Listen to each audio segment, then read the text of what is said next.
Hinihintay ng Quezon City Police ang resulta ng otopsiya sa labi ng isang babaeng freelance model na dead on arrival matapos isugod sa ospital ng kanyang dating nobyo. Saksi si Oscar Oida. Linggo ng gabi nang ideklarang dead on arrival sa ospital sa Quezon City ang 23 anyos na babaeng freelance model na si Gina Lima. Ang dating kasintahan daw ng babae ang nagsugod sa kanya sa ospital. Noong November 15, so nag-inom tong dalawa, yung biktima at yung ex-boyfriend niya. Pagkagising ng ex-boyfriend na mga alas 8 ng gabi noong November 16, pilit niyang gisingin yung biktima pero unresponsive na. So tinawag ni ex-boyfriend yung tatay niya at sinugod agad nila sa Quezon City General Hospital. Cardiorespiratory distress ang sinasabing sanhi ng pagkamatay ng biktima batay sa inisyal na report. Sa ilang post sa social media, kumalat ang anggulong binugbog umano ng ex-boyfriend ang biktima kaya namatay. Pero ayon sa pulisya, Initial findings, walang commotion na nangyari doon. Organize yung kwarto.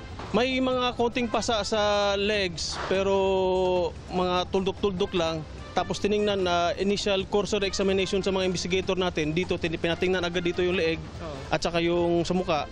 Kung may signs ng strangulation at saka yung pinigilan yung paghinga. So initially sir, wala naman nakitang ganun na pasa. may mga sugat daw sa muka ang ex-boyfriend dahil sinugod umano siya ng mga kaibigan ng biktima. Nung nalaman ng mga kaibigan ng biktima, sumugod agad sila sa ospital. So doon sila nagpang-abot ng ex-boyfriend. Yun ang allegation ng ex-boyfriend. May hawak na raw na video ang mga pulis kaugnay sa nasabing komosyon. Hindi rin daw isinasantabi ng pulisya ang posibilidad na maaring may kinalaman ito sa droga. May tableta at saka suspected kush. So pending po sa result ng laboratory exam.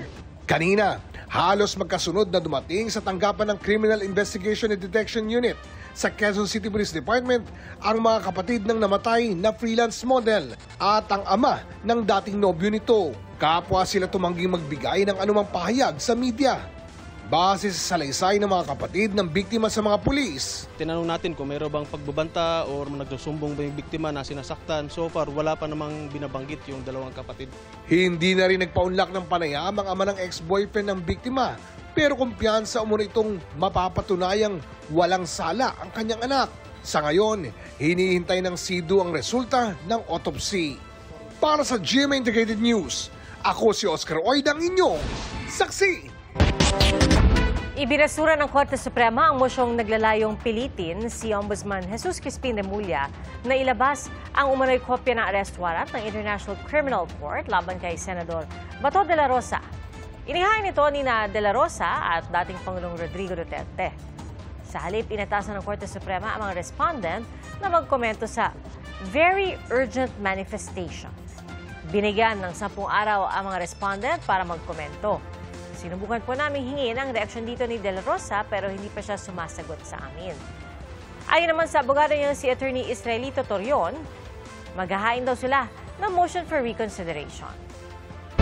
Parehong tumaas ang net worth ng dalawang pinakamataas na opisyal ng bansa. Batay po yan sa mga Statement of Assets, Liabilities and Net Worth o SALN ni Pangulong Bongbong Marcos at Vice President Sara Duterte. Saksi si Sandra Aguinaldo. Ang GMA Integrated News Research ang unang nakakuha ng kopya ng Joint Statement of Assets, Liabilities and Net Worth o SALN ni Pangulong Bongbong Marcos at First Lady Liza Marcos mula sa Office of the Ombudsman. Para sa taong 2024, nagdeklara sila ng 21 piraso ng real estate properties, kabilang ang mga lote at bahay na nagkakahalaga ng mahigit 142 million pesos. Nagdeklara naman sila ng personal properties, kabilang ang cash, investments, alahas, sasakyan, at mga paintings na nasa 247 million pesos. Kabilang dyan ang isang Mercedes-Benz Maybach na nasa 10.5 million pesos ang halaga. Ang koleksyon ng paintings ng mag-asawang Marcos aabot sa 126 na piraso, kabilang ang ilang likha ng mga itinuturing na Filipino masters. Kabilang na riyan ang isang obra ni Fernando Amorsolo, 17 obra ni Ben Cabrera, ilang likha ni Arturo Luz at iba pa. Meron pang ang isang likha ng ating pambansang bayani na si Jose Rizal. Pinakamahalang painting ni Jose Hoya na nasa 19 million pesos ang halaga. Walang utang na idineklara ang mag-asawang Marcos, kaya ang kanilang net worth nasa mahigit 389 million pesos. Pero sa isinumiting SAL-N ng Pangulo, makikita ang isang Annex D kung saan may ibang nakalagay na net worth na nasa 1.375 billion pesos. Base ito sa appraisal report ng pribadong appraiser na Cuervo Appraisers Inc. Makikita rito na mas mataas ang mga nakasaad na halaga ng mga lupain at personal properties ng Pangulo at First Lady, pati na ang halaga ng mga paintings na kanilang idineklara. Nakasaad sa deklarasyon ng Pangulo na magkaiba ang dalawang nakadeklarang net worth dahil ang isa ay nakabase sa mga alituntunin ng Civil Service Commission, habang ang isa na mas malaki ay nakabase naman sa appraisal ng Cuervo Appraisers na dati na raw ginamit ng Pangulo. Kung titingnan, tumaas ang net worth ng Pangulo mula noong June 30, 2022 nang siya'y maging Pangulo na nasa mahigit 329 million pesos base sa SAL-N na nakabase sa alituntunin ng CSC at nasa mahigit 908 million pesos kung pagbabasehan ng appraisal report ng private appraisal firm. Nakuha rin ng GMA Integrated News Research ang SAL-N ni Vice President Sara Duterte mula sa Office of the Ombudsman. Joint statement nila ito ng kanyang asawang si Attorney Manasseh Carpio. Para sa taong 2024, nagdeklara sila ng real estate properties na nagkakahalaga ng halos 67 million pesos. Kabilang dito ang mga lote, bahay, condominium unit, karamihan sa Davao City. Meron din silang dineklarang personal properties na nasa mahigit 31.6 million ang halaga. Ang kabuang assets na idineklara ng mag-asawa nasa halos 98.5 million pesos. May idineklara rin silang utang na halos 10 milyong piso. Kaya ang kanilang declared net worth nasa mahigit 88.5 million pesos. Kung ikukumpara sa kanyang SAL-N, mula nang maging Vice President noong 2022, tumaas ang net worth ng Vice Presidente. Nasa mahigit 71 million pesos ito noong June 30, 2022. Umakyat sa mahigit 77.5 million pesos noong December 2023. At nitong 2024, umabot na sa mahigit 88.5 million pesos. Para sa GMA Integrated News, Sandra Aguinaldo, ang inyong saksi. Naniniwala ang isang ekonomista na isa sa mga maituturing na dahilan ng paghina ng piso kontra dolyar ang isyu ng malawakang katiwalian sa bansa. Ang ilang grupo naman sa pagnenegosyo kumpiyansa pa rin sa pangmatagalang potensyal ng ating ekonomiya kahit na may mga kinakaharap na kontrobersya ang bansa. Nagbabalik si Sandra Aguinaldo. Sa gitna ng patuloy na investigasyon sa flood control projects na umabot na sa batuhan ng akusasyon ng iba't ibang panig, kumpiyansa pa rin daw ang ilang business group sa long-term potential ng ekonomiya ng bansa.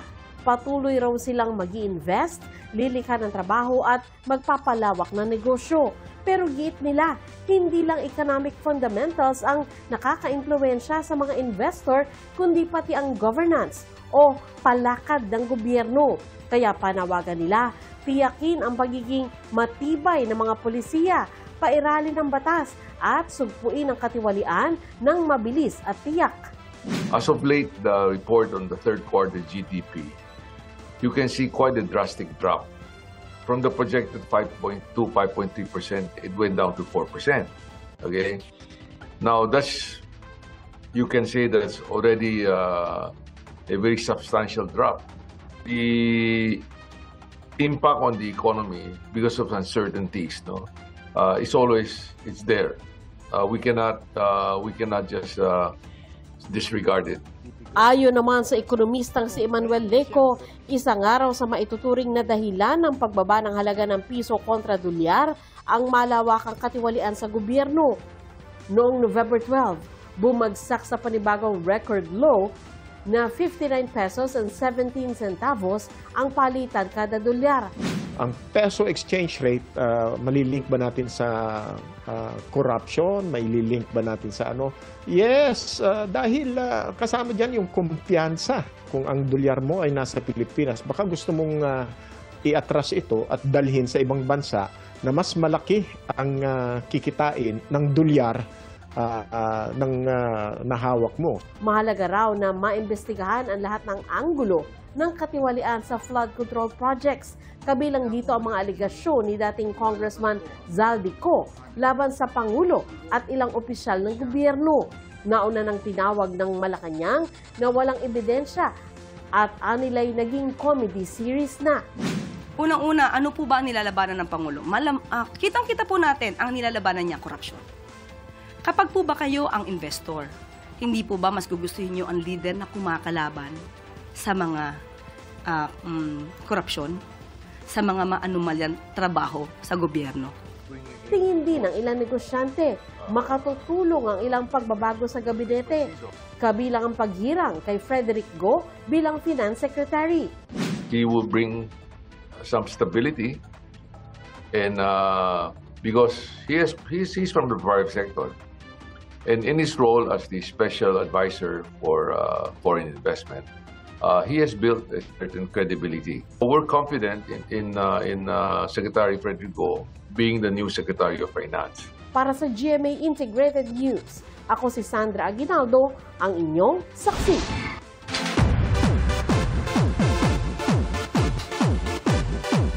Three-in-one ang mapapanood na nakakakilabot na kwento sa KMJS Gabi ng Lagim, The Movie.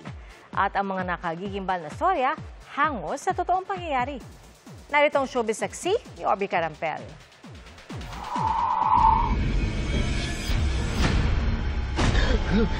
Ang inaabangan tuwing undas na horror stories ng GMA Public Affairs program na Kapuso Mo, Jessica Soho. Mapapanood na sa big screen. Extended nga ang Halloween ngayong Nobyembre dahil malapit nang mapanood sa mga sinehan ang KMJS Gabi ng Lagim, The Movie. 3 kwento ng katatakutan at kababalaghan ang tampok sa pelikula na base sa tunay na mga istorya. Presented by no other than Kapuso multi-awarded journalist and host Jessica Soho na hindi raw akalaing maisa sa pelikula ang kanilang mga kwentong KMJS. Totoo pala yun, Aubrey. When you ask for something, it just might happen. Ito na yon. Sabi namin, what if magkaroon tayo ng movie? Tama pala yung sinasabi ng mga Gen Z. Pag minanifest mo, mangyayari. Ang unang kwento na Pochong ay pagbibidahan ni Miguel Tan Felix kasama sina Christopher Martin at John Lucas, directed by Yam Laranas. Pochong ay folklore galing sa Indonesia na yung multo nila ay nakabalot sa puting cloth. Tapos, kung magmulto siya, di ba ang mga multo sa atin naglalakad, nakalutang, eto, tumatalon-talon. So, nung dinescribe sa akin kung ano talaga yung Pochong, natakot ako. Tapos naganap ako ng mga video sa TikTok, nakakatakot siya. Bibida naman sa berbalang na isang mythical creature from a Filipino folklore mula sa Tawi-Tawi, sina Sanya Lopez at Elijah Calas kasama si Rocco Nasino under the direction of Dodo Dayaw. Ang berbalang pala ay kinakain nila puro mga patay. Medyo nakaka-relate lately, social relevance, diba? It's about mga, for example, corruption, abuse of power. So, marami, dito sa pelikula papakita yon at syempre kung paano nilabanan din yan. Hindi tukoy niya na abuse of power is pagdating sa character ko kasi ako yung pulis na naghahanap ng sagot kung bakit nawawala ang mga bangkay na ito eh. So, yung lengths na pinupuntahan ng character ko eh hanggang saan. Sa kwento ng Sanib, gaganap naman si Jillian Ward bilang si Angel na mapoposes ng isang demonyo. Kasama naman ni Jillian sa kwento si Therese Malvar na idinirect naman ni King Mark Baco. sa media conference ng horror trilogy. Present si GMA Network Senior Vice President Attorney Annette Gozon Valdez at GMA Pictures Executive Vice President and GMA Public Affairs Senior Vice President Nessa Valdeleon. What makes this film really momentous is that Miss Jessica Soho has lent Kapuso Mo Jessica Soho to this movie. Ang Kapuso Mo Jessica Soho ang #1 TV show running for so many years now. At ang Gabi ng Lagim may isa palagi sa highest rating episodes for the year. Kaya it's such an honor and privilege to have a movie carried by Kapuso Mo Jessica Soho's Gabi ng Lagim. At ito ang Gabi ng Lagim. Showing na ang KMJS Gabi ng Lagim the Movie sa November 26, only in cinemas. Para sa GMA Integrated News, ako si Aubrey Carampel, ang inyong saksi. Mga kapuso, maging una sa saksi. Mag-subscribe sa GMA Integrated News sa YouTube para sa iba't ibang balita.